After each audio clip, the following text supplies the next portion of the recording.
അതെ മോള്. ഞങ്ങൾ ഒരുമിച്ചാ പഠിക്കണേ. പെങ്ങളെ കെട്ടിച്ചോണ്ടേ നല്ലൊരു ചെക്കൻ കഴിഞ്ഞോടുണ്ട്. ആണോ? അവളിപ്പോ പഠിക്കരുത്, നമുക്ക് പിന്നാലെ. പിന്നെ പെണ്ണുങ്ങളെ പഠിപ്പിച്ചിട്ടല്ലേ.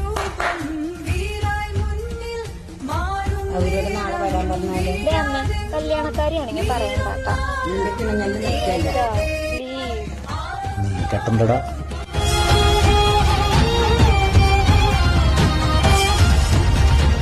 അച്ഛാ, എനിക്ക് ഇനിയും പഠിക്കണം.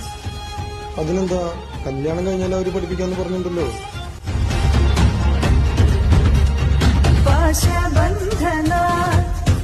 എവറി നിന്റെ അച്ഛൻ തരാന്ന് പറഞ്ഞു വെച്ചാ അതിനെങ്ങനെ വാക്കിന് വിലയില്ലാത്ത ജാതികളല്ലേ.